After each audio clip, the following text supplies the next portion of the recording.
ബിസ്മില്ലാഹിർ റഹ്മാനിർ റഹീം. പറഞ്ഞു വരുന്നത് ഖാലൽ ഇമാമു അഹ്മദ് അൽ ഖദറു ഖുദ്റത്തുല്ലാഹ് എന്ന വാചകം വിശദീകരിച്ചുകൊണ്ട് നമ്മൾ പറയാണ്, അള്ളാഹുവിൻ്റെ മുഴുവൻ അസ്മാ സിഫാത്തുകൾ ഈ ഖാദിർ എന്നുള്ള അല്ലെങ്കിൽ ഖദീർ എന്ന മുഖ്തദിർ എന്ന് പറയുന്ന ഇസ്മുകളിൽ അടങ്ങിയിട്ടുണ്ട്. അതുപോലെ തന്നെ 3 തൗഹീദുകളും അടങ്ങിയിട്ടുണ്ട്. മുഴുവൻ ദീനും അൽ ഈമാനു ബിൽ ഖദാഇ വൽ ഖദറിൻ്റെ കീഴിൽ ഉൾച്ചേരുന്നുണ്ട്. അത് നമുക്ക് മനസ്സിലാവുന്ന എപ്പോഴാന്ന് വെച്ചാൽ, അള്ളാഹുവിൻ്റെ ഖദറിൻ്റെ അർക്കാനുകൾ മനസ്സിലാക്കുന്ന സമയത്ത്. അത് ഒന്നാമത്തായിട്ട് ഇൽമ്, അതുപോലെ കിതാബത്ത്, മശീഅത്തും ഖൽഖ്. അള്ളാഹു ആദ്യമേ തുടക്കമില്ലാതെ എന്നും അള്ളാഹു എല്ലാ കാര്യങ്ങളെ സംബന്ധിച്ചും ഈ പ്രപഞ്ചത്തിൽ നടക്കാനിരിക്കുന്ന എല്ലാ കാര്യങ്ങളെ സംബന്ധിച്ചും ആദിയിൽ തന്നെ എല്ലാം എന്ത് ചെയ്തിട്ടുണ്ട്, വിശദമായി അറിഞ്ഞിട്ടുണ്ട്. ജുംലത്തും വ തഫ്സീലൻ, പൊതുവായിട്ടും വിശദമായിട്ടും അറിഞ്ഞിട്ടുണ്ട്. പിന്നീട് അള്ളാഹു സുബ്ഹാനഹു വ തആല ഈ പ്രപഞ്ചത്തിൽ നടക്കാൻ പോകുന്ന കാര്യങ്ങൾ, അള്ളാഹു സൃഷ്ടിക്കാൻ പോകുന്ന കാര്യങ്ങൾ, ആകാശഭൂമികൾ സൃഷ്ടിക്കുന്നതിൻ്റെ 50,000 വർഷങ്ങൾക്ക് മുമ്പ് എന്ത് ചെയ്തിട്ടുണ്ട്, ലൗഹൽ മഹ്ഫൂദ് രേഖപ്പെടുത്തിയിട്ടുണ്ട്. പിന്നീട് ആ രേഖപ്പെടുത്തിയതിൻ്റെ അടിസ്ഥാനത്തിൽ ഓരോ കാര്യങ്ങളും, അതെത്ര ചെറുതും വലുതുമായ എല്ലാ കാര്യങ്ങളും, ഒരു ഇല പൊഴിയുന്നത് പോലും, ചെറിയ ഭൂമിയിൽ മണൽത്തരികളെ പോലും, അവയെല്ലാം തന്നെ അള്ളാഹു അവൻ്റെ അറിവുകൊണ്ട് വലയം ചെയ്തിട്ടുണ്ട്.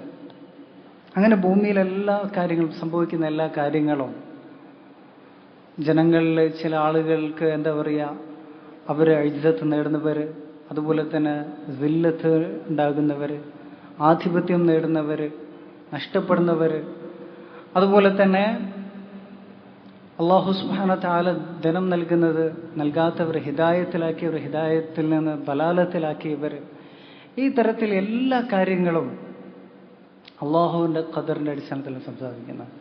മാത്രമല്ല ഓരോന്നും അള്ളാഹു കണക്കാക്കുന്നത്, ഓരോന്നും സൃഷ്ടിക്കുന്നതിന്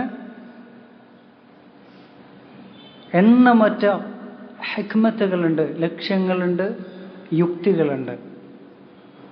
ഇമാം ഇബ്നുൽ ഖയ്യിം റഹിമഹുല്ലാഹ് അദ്ദേഹത്തിൻ്റെ ഷിഫാഉൽ ആലീൽ എന്ന് പറയുന്ന ഗ്രന്ഥം എഴുതിയത്, അതിൻ്റെ മുഴുവൻ പേരെന്താണ്, ഷിഫാഉൽ ആലീൽ ഫി മസായിൽ ഖദാഇ വൽ ഖദർ വൽ ഹിക്മത്തി വൽ തഅലീൽ. ഖദാ ഖദറിലെ ഹിക്മത്തും തഅലീലും, അല്ലാഹുവിൻ്റെ കണക്കാക്കൽ, അവൻ്റെ സൃഷ്ടിപ്പ്, അതിൻ്റെ യുക്തിയും അവൻ്റെ ലക്ഷ്യങ്ങൾ, അതിനെ സംബന്ധിച്ച് കാരണങ്ങൾ. ഇപ്പോൾ ഒരു കാര്യം ചെയ്യുന്നതിന് അള്ളാഹുവിന് എണ്ണമില്ലാത്ത കാരണങ്ങളുണ്ടാകും. പലതരത്തിലായിരിക്കും അതിൻ്റെ ഉപകാരങ്ങൾ വരുന്നുണ്ടാവുക. അതിൽ അല്പം മാത്രമാണ് നമുക്ക് അറിയാൻ സാധിക്കുകയുള്ളൂ. അതിൻ്റെ പരിണിത ഫലങ്ങൾ, അതിൻ്റെ ലക്ഷ്യങ്ങൾ എന്തൊക്കെയാണെന്നുള്ളതിൽ അല്പം മാത്രമേ നമുക്കറിയാൻ പറ്റുന്നത്. ഇതെല്ലാം നമുക്ക് അറിയിച്ചു തരുന്നത് എന്താണ്, എല്ലാ കാര്യങ്ങളും അള്ളാഹുവിൻ്റെ ഖുദ്റത്തിൻ്റെ അടിസ്ഥാനത്തിലാണ് സംഭവിക്കുന്നത്. അള്ളാഹുവിൻ്റെ എല്ലാ സിഫാത്തുകളും ഖുദ്റത്തിൻ്റെ കീഴിൽ എന്ത് ചെയ്തിട്ടുണ്ട്, ഉൾക്കൊള്ളുന്നുണ്ട് എന്നുള്ളത് അറിയിക്കുന്നു. ഇബ്നു അബ്ബാസ് റളിയല്ലാഹു അൻഹു അതുകൊണ്ടാണ് പറഞ്ഞത്, അൽ ഖദറു നിസാമു തൗഹീദ്, തൗഹീദിൻ്റെ ഘടനയാണ് ഖദർ എന്ന് പറയുന്നത്. فمن وحد الله عز وجل وآمن بالقدر فهي العروة الوثقى التي لا انفصال لها ومن وحد الله وكذب بالقدر نقض التوحيد. ആരെങ്കിലും അള്ളാഹുവെ ഏകപ്പെടുത്തുകയും ഖദറിൽ വിശ്വസിക്കുകയും ചെയ്തു കഴിഞ്ഞാൽ അതാണ് ഉർവത്തുൽ വുസ്ഖ, ഒരിക്കലും പൊട്ടിപ്പോകാത്ത വേർപിരിയാത്ത ഉർവത്തുൽ വുസ്ഖയാണത്. അതിലാണ് അവൻ മുറുകെ പിടിച്ചിട്ടുള്ളത്. അവനാണ് യഥാർത്ഥ തൗഹീദിന്റെ ഉടമ. വമൻ വഹദല്ലാഹു വകദ്ദബൽ ഖദർ, അള്ളാഹു ഏകപ്പെടുത്തുകയും പക്ഷേ ഖദറിനെ കളവാക്കുകയും ചെയ്തിട്ടുണ്ടെങ്കിൽ ആരെങ്കിലും, അവന്റെ തൗഹീദ് ബാത്തിലായിരിക്കുമോ? അതുകൊണ്ടാണ് ഖദറിൽ വിശ്വസിക്കാത്ത, ഖദറിനെ നിരാകരിച്ച ആളുകൾ കാഫറുകളാണെന്ന് എന്ത് ചെയ്തിട്ടുണ്ട്? ഈ ഉമ്മത്ത് ഇജ്മാഇലാണ്. ഇബ്നു അബ്ബാസ് റളിയല്ലാഹു അൻഹു പറഞ്ഞിട്ടുണ്ട്. അതുപോലെ തന്നെ ഇബ്നു ഉമർ റളിയല്ലാഹു അൻഹുവിന്റെ ഹദീസാണ് സഹീഹ് മുസ്ലിമിൽ ഒന്നാമത്തെ ഹദീസ്, ഹദീസു ജിബ്രീൽ. ആ ഹദീസു ജിബ്രീലിൽ അതിന്റെ പശ്ചാത്തലം എന്താണ്? ഇബ്നു ഉമർ റളിയല്ലാഹു അൻഹുവിനോട് ഖദറിന്റെ വിഷയത്തിൽ നടന്ന ഫിത്നയെ സംബന്ധിച്ച് ചോദിക്കപ്പെടുകയാണ്. അപ്പോൾ ഇബ്നു അബ്ബാസ് റളിയല്ലാഹു അൻഹു പറയുന്നത്, ഇദാ ലഖൈത ഉലൈക ഫഅഖ്ബിർഹും അന്നി ബരിഉ മിൻഹു വഅന്നഹും ബുറാഉ മിൻഹു. നീ അവരെ കാണുകയാണെങ്കിൽ അവരോട് അറിയിച്ചേക്കുക, ഞാൻ അവരിൽ നിന്ന് എല്ലാ ബന്ധവും വിച്ഛേദിച്ചിട്ടുണ്ട്, അവർ എന്നിൽ നിന്ന് ബന്ധം വിച്ഛേദിച്ചിട്ടുണ്ട്. ലൗ അൻഫഖ അഹദുഹും മിസ്ല ഉഹദിൻ ദഹബ മാ ഖബല അല്ലാഹു മിൻഹും. അവരിൽ ആരെങ്കിലും ഉഹദ് മലയോളം സ്വർണ്ണം ചെലവഴിച്ചാലും അള്ളാഹു അവരിൽ നിന്ന് സ്വീകരിക്കുകയില്ല എന്നാണ് പറഞ്ഞിട്ടുള്ളത്. കാരണം എന്താ പറയുക? കാഫറുകളുടെ അമലുകൾ സ്വീകരിക്കൂല. ഇതേ ആശയത്തിലാണ് ഇബ്നു അബ്ബാസ് റളിയല്ലാഹു അൻഹു പറഞ്ഞിട്ടുള്ളത്. അതുപോലെ തന്നെ ഔഫ് പറയാണ് ഹസൻ ബസ്രിയിൽ നിന്ന്, മൻ കദ്ദബ ബിൽ ഖദർ ഫഖദ് കദ്ദബൽ ഇസ്ലാം. ആരെങ്കിലും ഖദറിനെ കളവാക്കുകയാണ്, അവർ ഇസ്ലാമിനാണ് കളവാക്കുന്നത്. ഇന്നല്ലാഹ തബാറക വതആല ഖദ്ദറ അഖ്ദാറൻ വഖലഖൽ ഖൽഖ ബിഖദർ. അല്ലാഹു എല്ലാം കണക്കാക്കിയിട്ടുണ്ട്, എല്ലാം അസലിയായി അറിഞ്ഞിട്ടുണ്ട്, അത് രേഖപ്പെടുത്തുകയും ചെയ്തിട്ടുണ്ട്. അതിന്റെ അടിസ്ഥാനത്തിൽ സൃഷ്ടിക്കുന്നത് അല്ലേ. അപ്പോൾ ഈ അള്ളാഹു എന്ത് പ്രവർത്തിക്കുന്നോ അത് അവന്റെ ഇൽമിന്റെയും അവന്റെ തഖ്ദീറിന്റെ അടിസ്ഥാനത്തിലായിരിക്കും. ഈ പ്രപഞ്ചത്തിൽ ഒരു ചെറിയ അനക്കം പോലും ഉണ്ടാകുന്നുണ്ടെങ്കിൽ അത് എന്തിന്റെ അടിസ്ഥാനത്തിലാണ്? അള്ളാഹുവിന്റെ ഖദറിന്റെ അടിസ്ഥാനത്തിലാണ്. അള്ളാഹു ഹിദായത്തിലാക്കുന്ന, ദലാലത്തിലാക്കുന്നത്. അതുപോലെ തന്നെ നമുക്ക് നമുക്ക് ശരീഅത്ത് അവതരിപ്പിച്ച് തന്നിട്ടുള്ളത് ഇതെല്ലാം എന്തിൻ്റെ അടിസ്ഥാനത്തിലാണ്? അതൊക്കെ അള്ളാഹുവിന്റെ ഖദറാണ്, അള്ളാഹുവിന്റെ ഇറാദ ശർഈയത്താണ് നമുക്ക് അവതരിച്ച് തന്നിട്ടുള്ള ദീൻ മുഴുവൻ. അതൊക്കെ അള്ളാഹുവിന്റെ ഖദറിന്റെ കീഴിൽ ചേരുന്നതാണ്. ഇബ്നു അബ്ബാസ് റളിയല്ലാഹു അൻഹു ഈ ആയത്തിനെ വിശദീകരിച്ചുകൊണ്ട് പറയുകയാണ്, ഇന്നമാ യഖ്ഷല്ലാഹ മിൻ ഇബാദിഹിൽ ഉലമാ. അള്ളാഹുവെ സൃഷ്ടികളുടെ കൂട്ടത്തിൽ ഭയപ്പെടുന്നത് ആര് മാത്രമാണ്? ഉലമാക്കൾ മാത്രമാണെന്ന് വിശദീകരിച്ചുകൊണ്ട് പറയുകയാണ്, അല്ലദീന യഖൂലൂന ഇന്നല്ലാഹ അലാ കുല്ലി ഷൈഇൻ ഖദീർ. അള്ളാഹു എല്ലാത്തിനും കഴിവുള്ളവനാണ്, എല്ലാം അള്ളാഹുവിന്റെ ഖദറിന്റെ അടിസ്ഥാനത്തിലാണെന്ന് പറഞ്ഞ ആളുകളാണ് ആര്? ഈ പറഞ്ഞ ഉലമാക്കൾ. അവരാണ് അള്ളാഹുവിനെ ഭയപ്പെടുന്നത്. ഇതിനെ വിശദീകരിച്ചുകൊണ്ട് ഉലമാക്കൾ പറയുന്നത്, കാരണം അതറിഞ്ഞ അള്ളാഹുവിന്റെ ഖദാ ഖദറിനെ കുറിച്ച് വിശദമായി പഠിച്ച ആൾക്കാണ് അള്ളാഹുവിനെ എന്ത് ചെയ്യാൻ പറ്റുള്ളൂ? ഭയപ്പെടാൻ കഴിയുള്ളൂ. അതുപോലെ തന്നെ അവനെ യഥാർത്ഥത്തിൽ ഇബാദത്ത് ചെയ്യാൻ സാധിക്കുകയുള്ളൂ. അൽ ഈമാൻ ബിൽ ഖദാ ഖദറിന്റെ ആസാറുകളാണ് നമ്മുടെ മുഴുവൻ മുഅ്മിനീങ്ങളുടെ വിശേഷണമായി പറഞ്ഞ എല്ലാ കാര്യങ്ങളും. ചെലവഴിക്കുക, ഉദാഹരണമായിട്ട് അല്ലാഹു സുബ്ഹാനഹു വ തആല പറഞ്ഞതാണെന്ത്? ചെലവഴിച്ചാൽ നമുക്ക് ഇരട്ടിപ്പിച്ച് തരുമെന്നുള്ളത്. അതൊക്കെ അള്ളാഹുവിന്റെ ഖദാ ആണ് അല്ലേ. മാ നഖദ് സദഖത്തും മിൻ മാൽ. സദഖ ചെയ്തിട്ട് ആരുടെ സമ്പത്ത് കുറഞ്ഞു പോയിട്ടില്ല, കൂടുകയാണ് ചെയ്യുന്നതെന്നാണ് പറഞ്ഞിട്ടുള്ളത്. ഓരോ ദിവസവും മലക്കുകൾ ഇറങ്ങി വരും. എന്താ പറയാ? ആ മലക്ക് ദുആ ചെയ്യുന്നത് എന്താണ്? അല്ലാഹുമ്മ ആതി മുൻഫിഖൻ ഖലഫ. ചെലവഴിക്കുന്ന ആൾക്ക് നീ എന്ത് ചെയ്യണം? അതിന് പകരം കൊടുക്കണം, കൂടുതൽ കൊടുക്കണം.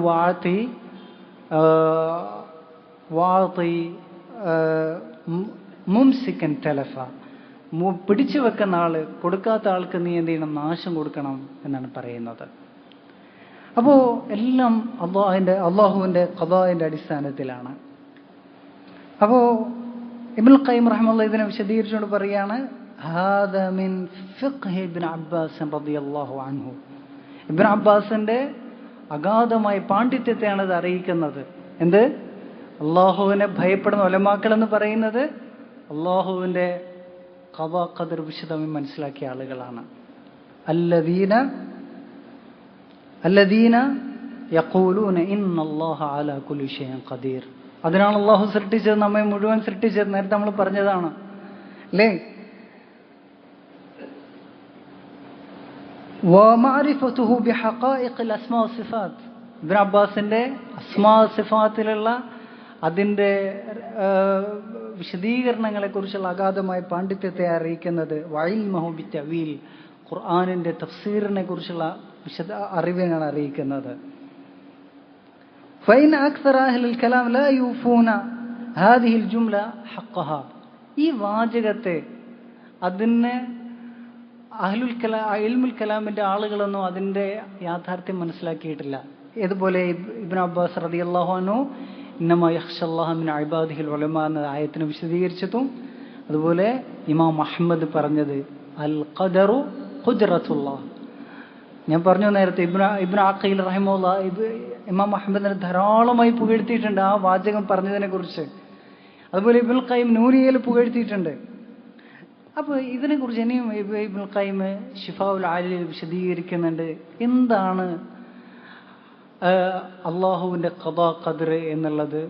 അതറിഞ്ഞാൽ മാത്രമാണ് എന്ത് ചെയ്യാൻ പറ്റുള്ളൂ, അള്ളാഹുവിൻ്റെ ദീനിനെ മനസ്സിലാക്കാനും അള്ളാഹുവെ ഭയപ്പെടാനും അള്ളാഹുവെ സൂക്ഷിക്കാനും എല്ലാം നമുക്ക് സാധിക്കുകയുള്ളൂ. അതിനെക്കുറിച്ച് ഇനിയും വിശദീകരിച്ച് ഇബ്നുൽ ഖയ്യിം പറയാനൊന്നും പറയാൻ സമയമില്ല. ശരി,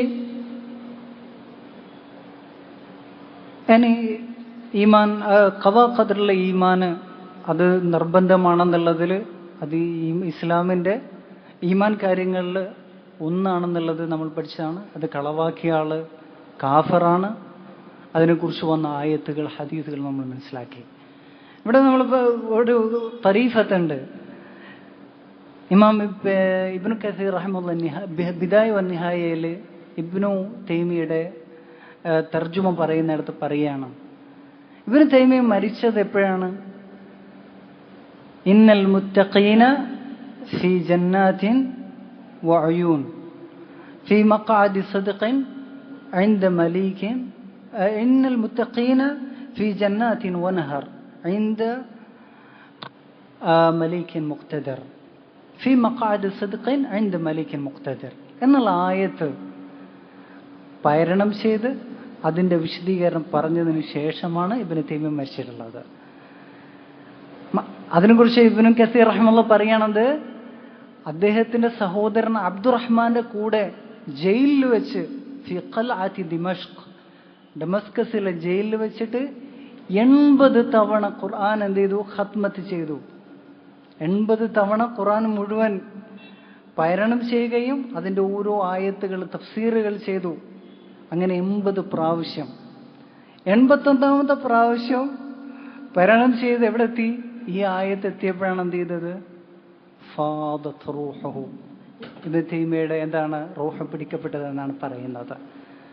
എന്താണ് ആയത്തിന്റെ വിശദീകരണം?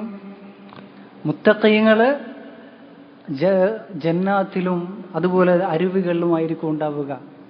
ഫീ മഖഅദി സിദ്ഖിൻ, സത്യസന്ധമായിട്ടുള്ള ആ സ്ഥാനത്ത്. ആരുടെ അടുക്കല്? അള്ളാഹുവിന്റെ അടുക്കൽ. ഇൻദ മലീകിൻ മുഖ്തദിർ, എല്ലാറ്റിനും എന്താണ്? കഴിവുള്ളവനായിട്ടുള്ള എല്ലാറ്റിനും ഉടമപ്പെടുത്തിയവന്റെ അടുക്കല് ഏറ്റവും സത്യസന്ധമായ സ്ഥാനത്തായിരിക്കും ആരുണ്ടാവുക? മുഅ്മിനീങ്ങൾ ഉണ്ടാവുക എന്ന് പറയുന്ന ആയത്തിലാണ്. ആയത്ത് ഓതിയതിനു ശേഷമാണ് വഫാത്തായത്. അതിനെക്കുറിച്ച് ഉലമാക്കൾ പറയുന്നത് അതൊരു എന്താണ്? ഒരു സാഹചര്യ തെളിവാണ്, മുനാസബത്താണത്. അദ്ദേഹം ആ സ്ഥാനത്തിന് ഇൻഷാ അല്ലാഹ് അർഹനായിരിക്കും എന്നുള്ളതാണ്. ശരി, മാത്രമല്ല ഈ ഖദാ ഖദറിന്റെ പ്രാധാന്യത്തെ അറിയിക്കുന്നതാണെന്ത്? ഈ മസലയുടെ കാര്യത്തിൽ ഒരുപാട് ഗ്രന്ഥങ്ങൾ ഉലമാക്കൾ എഴുതി. ഉദാഹരണമായിട്ട് അബ്ദുല്ലാഹ് ഇബ്നു വഹബ് അൽ ഖുറശി, അദ്ദേഹം താബിഈങ്ങളിൽപ്പെട്ട ഇമാമാണ്. അദ്ദേഹത്തിന് അൽ ഖദർ എന്ന് പറയുന്ന ഒരു ഗ്രന്ഥമുണ്ട്. അതുപോലെ തന്നെ ഇമാം ബൈഹഖി അബൂബക്കർ അൽ ഹസൻ അഹ്മദ് ഇബ്നു ഹസൻ ഇബ്നു അലി അൽ ബൈഹഖി ഷാഫിഈ റഹിമഹുല്ലാഹ്, അദ്ദേഹം അൽ ഖദാ വൽ ഖദർ എന്ന് പറയുന്ന വലിയൊരു ബൃഹത്തായ ഗ്രന്ഥം എഴുതിയിട്ടുണ്ട്. അതുപോലെ തന്നെ ഇമാം ഇബ്നു തൈമിയ തായിയ എന്ന് പറയുന്ന ഒരു ഗ്രന്ഥം, അതൊരു കവിതാ സമാഹാരമാണ്. 125 ചില്ലാണം കവിതകളാണ് തഅയ്യിയത്ത് ഇബ്നു തൈമിയ. ആ ഗ്രന്ഥം എഴുതാനുള്ള ഒരു പശ്ചാത്തലം ഉണ്ടായിട്ടുണ്ട്. ആ പശ്ചാത്തലത്തെക്കുറിച്ച് ഇബ്നു ഹജർ അസ്ഖലാനി റഹ്മത്തുള്ളാഹി പറയുന്നുണ്ട്. അത് ഷിയകളിൽപ്പെട്ട ഒരു വ്യക്തി, അദ്ദേഹത്തിൻ്റെ പേര് സക്കാക്കീനി എന്നാണ് പേര്. അദ്ദേഹം ഖദറിന്റെ വിഷയത്തിൽ ജഹ്മികളുടെ വാദം അഥവാ ജബരിയത്തിന്റെ വാദം എല്ലാം ഖദറിന്റെ അടിസ്ഥാനത്തിലാണ്. സൃഷ്ടികളായ നമുക്ക് യാതൊരു ഇഖ്തിയാറുമില്ല. നമ്മൾ എന്താ പറയുക, മയ്യത്ത് കുളിപ്പിക്കുന്ന ആളുടെ മുമ്പിലുള്ള മയ്യത്ത് പോലെ അള്ളാഹുവിന് മുമ്പിൽ നമുക്കൊരു തെരഞ്ഞെടുപ്പിന്റെ അവകാശമില്ല. നമ്മളൊന്നും പ്രവർത്തിക്കുന്നില്ല. നന്മകൾ ചെയ്യുകയാണെങ്കിൽ തിന്മകൾ ചെയ്യുകയാണെങ്കിൽ എല്ലാം അള്ളാഹാണ് ചെയ്യുന്നത്. അള്ളാഹ് അടിച്ചേൽപ്പിച്ചിരിക്കുകയാണെന്നുള്ള വാദം, അതാണ് ജബരികളുടെ വാദം അല്ലേ. ആ വാദം തന്നെയാണ് ആര് സ്വീകരിച്ചത്? ഷീകളിൽ ഭൂരിഭാഗം ആളുകൾ സ്വീകരിച്ചത്. അത് തന്നെയാണ് ഭൂരിഭാഗം ആരുടെയും വാദം? ജൂതന്മാരുടെയും വാദം. അപ്പൊ ഈ ഷിയഈ പറയപ്പെട്ട ഈ ഷിയഈ ആരെ കൊണ്ട്? ഒരു ജൂതനെ കൊണ്ട് എഴുതിപ്പിച്ചതാണ് കവിത. ഏത് വിഷയത്തില്? ഖദറിന്റെ വിഷയത്തിൽ ഈ തരത്തില് ജബരിയത്തിന്റെ വാദവുമായിട്ട് സംശയം ജനിപ്പിച്ചുകൊണ്ടാണ് ഒരു കവിത എഴുതിയതാണ് ചെയ്തിട്ടുള്ളത്.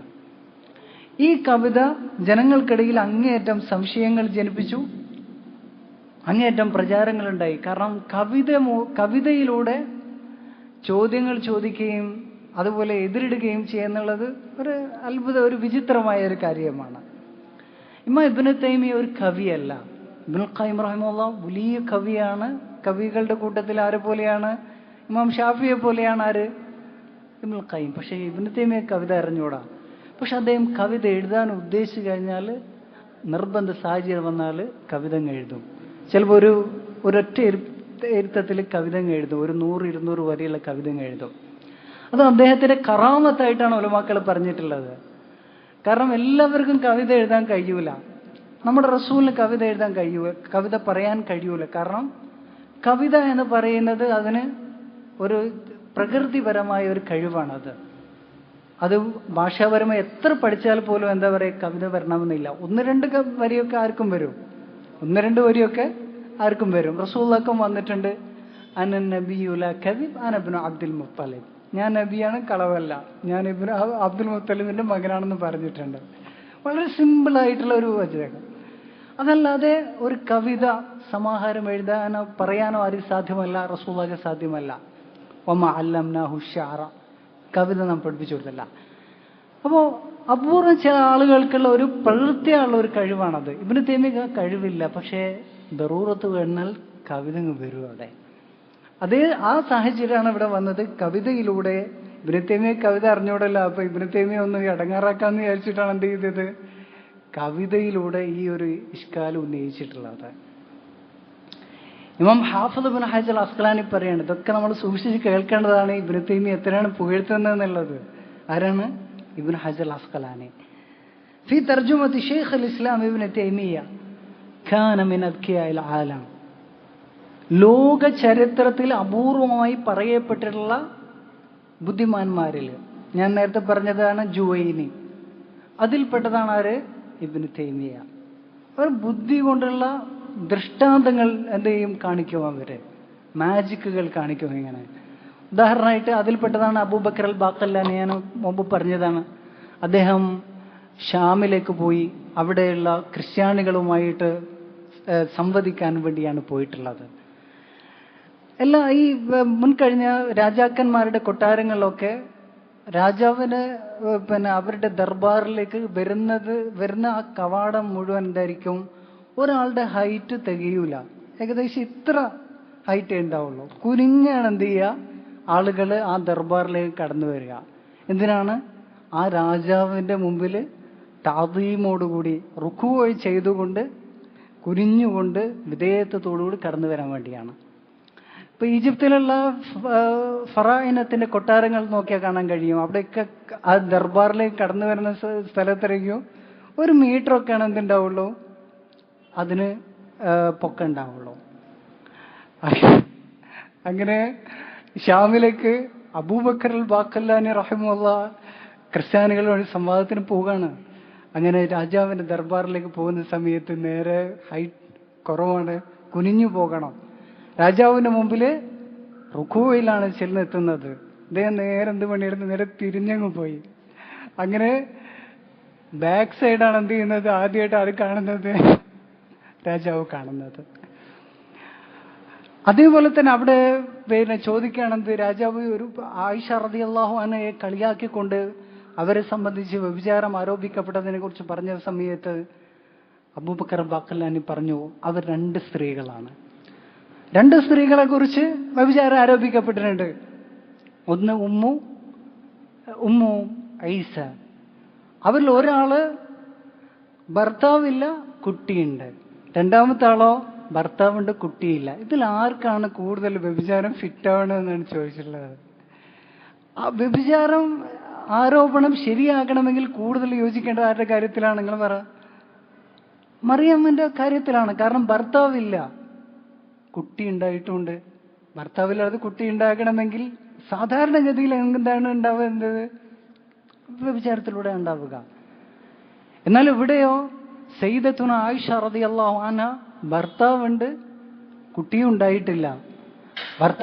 എനിക്ക് കുട്ടി ഉണ്ടായിട്ടുണ്ടെങ്കിൽ തന്നെ അത് വ്യഭിചാരമായിട്ടുള്ള ആരോപണം സ്ഥിരപ്പെടുകയില്ല. കാരണം ഭർത്താവുള്ളതുകൊണ്ടാണ് കുട്ടി ഉണ്ടായത്, ഭർത്താവിലൂടെ ഉണ്ടായതെന്ന് പറയേണ്ടി വരും.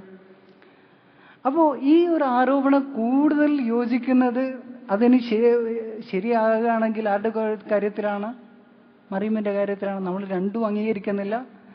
അപ്പോൾ ഈ ക്രിസ്ത്യാനിയായിട്ടുള്ള ആ രാജാവ്, അയാൾക്ക് കൂടുതൽ അയാൾ സ്വന്തം വാഴ്ത്തുന്ന ദിവ്യത്വത്തിലേക്ക് ഉയർത്തുന്ന ആരുടെ കാര്യത്തിലാണ് കൂടുതലായിട്ട് അതിന് അർഹമാകുന്നത്? മറിയമിന്റെ കാര്യത്തിലാണ് അർഹമാകുന്നത്.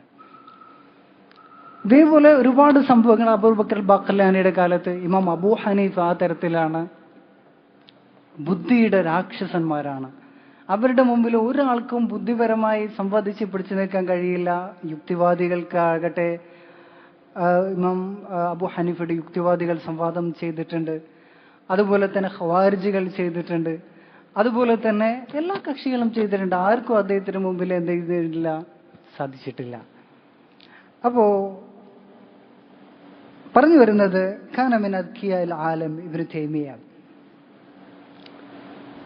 وله ذلك أمور عظيمة منها أن محمد بن بكر السكاكيني شيعيان عمل أبيات على لسان ذمي في إنكار القدر.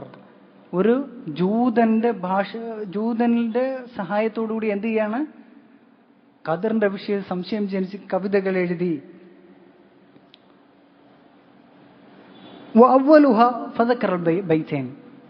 ഹാഫിദ് ഇബ്നു ഹജർ അതിലെ ആദ്യത്തെ 2 വരികൾ ഇവിടെ കൊടുക്കുകയും ചെയ്തിട്ടുണ്ട്. ثم قال فوقف عليها ابن تيمية. ഇബ്നു തൈമിയയുടെ അടുക്കൽ അത് വരികയാണ്.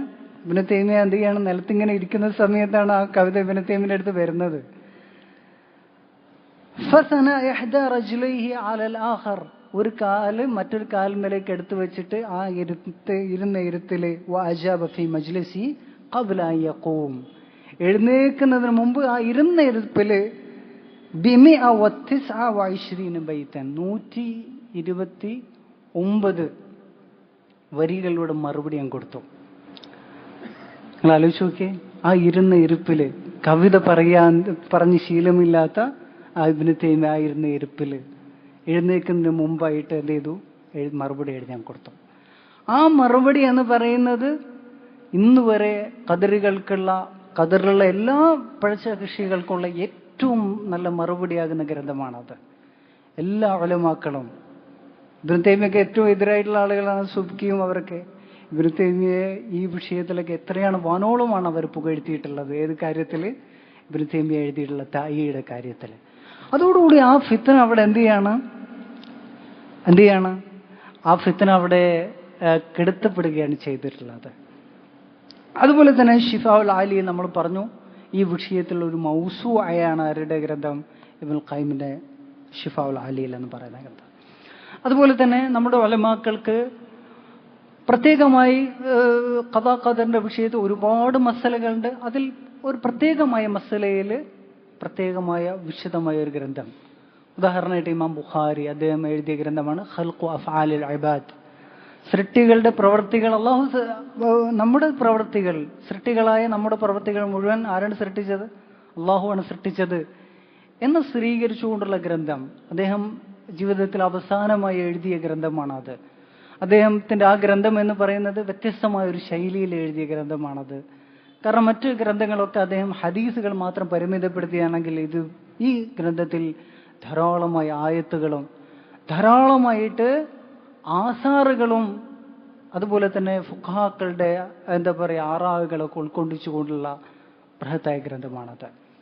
അത് യഥാർത്ഥത്തിൽ ആ ഗ്രന്ഥം എഴുതിയതിന്റെ പശ്ചാത്തലം എന്താണ്? ജഹ്മികൾക്കുള്ള മറുപടിയായിട്ടാണ് എഴുതിയത്. അദ്ദേഹത്തെക്കുറിച്ച് ജഹ്മിയത്ത് ആരോപിക്കപ്പെട്ടതിന് മറുപടിയായിട്ടാണ് എഴുതിയിട്ടുള്ളത്. മാത്രമല്ല അത് ഖദരികൾക്കുള്ള മറുപടിയാണത്. കാരണം ഖദരികൾ വിശ്വസിക്കുന്നത് സൃഷ്ടികളുടെ പ്രവർത്തികൾ ആരെന്നാണ് സൃഷ്ടിക്കുന്നത്? അത് സൃഷ്ടികൾ തന്നെ സൃഷ്ടിക്കുന്നത്. മനുഷ്യരായ നമ്മൾ ചെയ്യുന്ന പ്രവർത്തികൾ നമ്മൾ തന്നെയാണ് എന്ത് ചെയ്യുന്നത്? സൃഷ്ടിക്കുന്നതെന്നാണ് ആരുടെ വാദം? ഖദരികളുടെ വാദം. അപ്പോൾ അതിനുള്ള മറുപടി കൂടെ എന്തുണ്ട്? ആ ഗ്രന്ഥത്തിൽ വളരെ വ്യക്തമായിട്ടുണ്ട്. അതുപോലെ തന്നെ ഇമാം ഇബ്നു തൈമിയയുടെ ധാരാളം ഗ്രന്ഥങ്ങൾ, ഉദാഹരണമായിട്ട് അൽ ഇഹ്തിജാജു ബിൽ ഖദർ, ഖദർ കൊണ്ട് തങ്ങളുടെ തിന്മകളെ ന്യായീകരിക്കുക, അതിനെതിരെ ഇബ്നു തൈമിയ എന്ത് ചെയ്തിട്ടുണ്ട്? ഒരു ഗ്രന്ഥം എഴുതിയിട്ടുണ്ട്. മുശ്രിക്കുകൾ ന്യായീകരിച്ചിട്ടുണ്ട്, ജബരികളും സൂഫികളും ന്യായീകരിച്ചിട്ടുണ്ട്. അതെല്ലാം വരാനുണ്ട്. അവർ വലിയ ശിർക്കും കുഫറുകളും, അതുപോലെ തന്നെ ചിലപ്പം നമസ്കരിക്കുകയില്ല, ജനാബത്തിൽ സ്ത്രീകൾ നമസ്കരിക്കും, പുരുഷന്മാർ നമസ്കരിക്കും, ഹൈദുള്ള സമയത്ത് സ്ത്രീകൾ, അതൊക്കെ അവർ പറയുന്നത് എന്താണ്? അള്ളാഹുവാണ് പ്രവർത്തിക്കുന്നത്, ഞങ്ങൾ പ്രവർത്തിക്കുന്നതല്ല. അള്ളാഹു അവന്റെ പ്രവൃത്തിയിൽ അവൻ തൃപ്തനാണ്. അള്ളാഹുവിന്റെ പ്രവൃത്തിയിൽ ഞാൻ തൃപ്തിപ്പെടാതെ ഇരിക്കാൻ പറ്റുകയില്ല. അള്ളാഹുവിന്റെ പ്രവൃത്തി അത് നന്മയാണെങ്കിലും തിന്മയാണെങ്കിലും ഞാൻ അതിലെന്താണ്? തൃപ്തനാണ്. അപ്പോൾ ഞാൻ നമസ്കരിക്കാതിരിക്കുന്നതിൽ, കള്ളു കുടിക്കുന്നതിൽ ഞാൻ തൃപ്തനാണ്. കാരണം അള്ളാഹു അത് പ്രവർത്തിച്ചതാണ്, അള്ളാഹുവിന്റെ ഖദറാണ്. അള്ളാഹുവിന്റെ ഖദറിൽ എന്ത് ചെയ്യേണ്ടതുണ്ട്? തൃപ്തിപ്പെടേണ്ടതുണ്ട്. അതുകൊണ്ട് ഞാൻ എന്ത് ചെയ്യാണ്? കള്ളു കുടിക്കുകയാണ്, അതുപോലെ കാര്യങ്ങൾ ചെയ്യുകയാണ്. അതിനെക്കുറിച്ചൊക്കെ വിശദീകരണങ്ങൾ നമുക്ക് പറയാനുണ്ട്. ഇനി എത്രയുണ്ട് സമയം? ഒരു 5 മിനിറ്റ് കൂടെ. ഞാൻ അതിൻ്റെ ഏറ്റവും സ്റ്റാർട്ടിങ്ങിലാണ് ഇപ്പം നിൽക്കുന്നത്. കാരണം ഇനി എത്രയോ കാര്യങ്ങൾ ഇതിനെക്കുറിച്ച് പറയാനുണ്ട്. ഞാൻ ഇബ്നുൽ ഖയ്യിം റഹിമഹുള്ളയുടെ ശിഫാഉൽ ആലിയിൽ അങ്ങേയറ്റം ചുരുക്കിയാണ് ഞാൻ പറയുന്നത്. കുറച്ച് കാര്യങ്ങൾ അതിൻ്റെ പുറത്തൊന്നും പറയുന്നുണ്ട്. സത്യത്തിൽ ഇനിയും വിശദീകരിച്ച് ഇബ്നുൽ ഖയ്യിം പറയുന്നുണ്ട്. ശരി,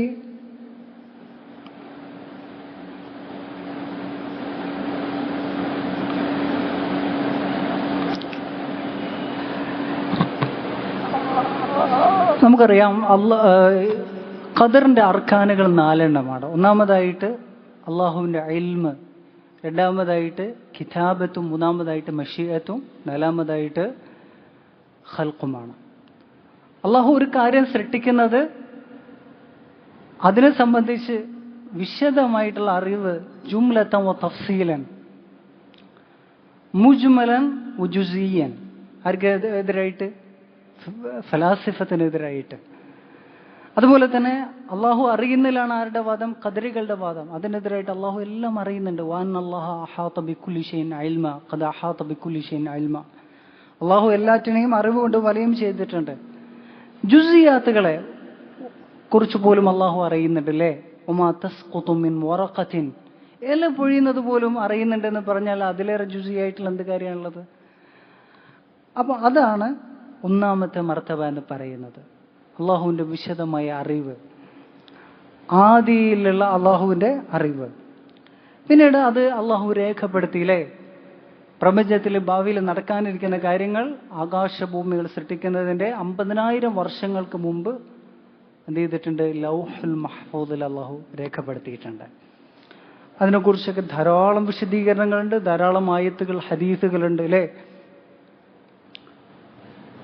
അള്ളാഹു സുബ്ഹാനഹു വ തആല രേഖപ്പെടുത്തിയതിനെ കുറിച്ച് റസൂലുള്ളാഹി സ്വല്ലല്ലാഹു അലൈഹി വസല്ലം അബൂ സഈദ് അൽ ഖുദ്രി റളിയല്ലാഹു അൻഹു ഹദീസിൽ പറയുകയാണ്, ഖദ്ദറ അല്ലാഹുൽ മഖാദീറ ഖബ്ല അൻ യഖ്ലുഖ അസ്സമാവാതി വൽ അർദ് 50,000 സന. അള്ളാഹു എല്ലാ ഭാവിയിൽ നടക്കാനിരിക്കുന്ന കാര്യങ്ങളെ സംബന്ധിച്ച് ആകാശഭൂമികൾ സൃഷ്ടിക്കുന്നതിന് 50,000 വർഷങ്ങൾക്ക് മുമ്പ് രേഖപ്പെടുത്തിയിട്ടുണ്ട്. മറ്റൊരു ഹദീസിൽ പറഞ്ഞു, ഇന്ന അവ്വല മാ ഖലഖല്ലാഹുൽ ഖലം സുമ്മ ഖാല ലഹു ഉക്തുബ്. ആദ്യമായി അള്ളാഹു പേനയെ സൃഷ്ടിച്ച സമയത്ത് പേനോട് പറഞ്ഞു, എന്ത് എഴുതാൻ വേണ്ടി പറഞ്ഞു. പേന ചോദിച്ചു, എന്താണ് എഴുതേണ്ടത്? മാ ഹുവ കായിനുൻ ഇലാ യൗമിൽ ഖിയാമ. ആ ഹദീസിൽ തന്നെ പറയുന്നുണ്ട്, ഭാവിയിൽ ഇനി പ്രപഞ്ചത്തിൽ നടക്കാനിരിക്കുന്ന മുഴുവൻ കാര്യങ്ങളെക്കുറിച്ചും എഴുതി വെക്കണം. ആ ഹദീസിൽ തന്നെ പറയുന്നത്, വകാന അർശുഹു അലൽ മാ. അള്ളാഹുവിന്റെ അർശ് വെള്ളത്തിലുണ്ടായിരുന്നു എന്നാണ് പറഞ്ഞത്.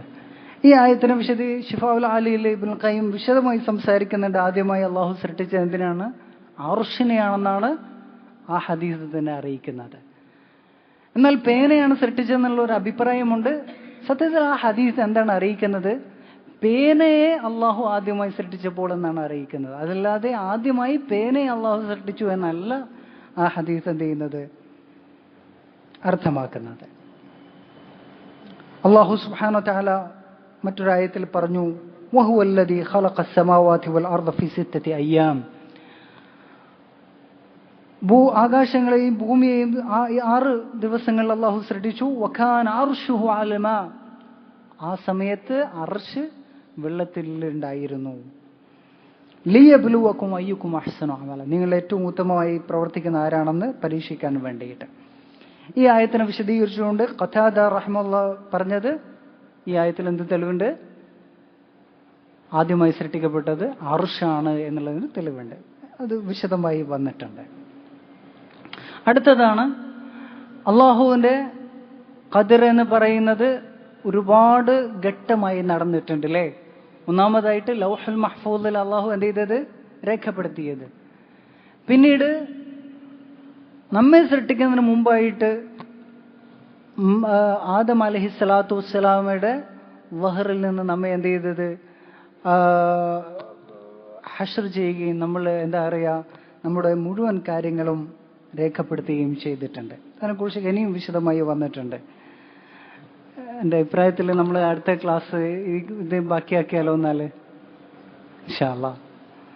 അങ്ങനെയാണെങ്കിലാണ് നമുക്ക് പൂർത്തീകരിക്കാൻ കഴിയുള്ളൂ. നമ്മൾ നാളെ ഇവിടെ നിർത്താം ഇൻഷാ അല്ലാഹ്. വഹദാ അല്ലാഹു തആല അലം വസല്ലല്ലാഹു വസല്ലം അലാ നബീന മുഹമ്മദ്.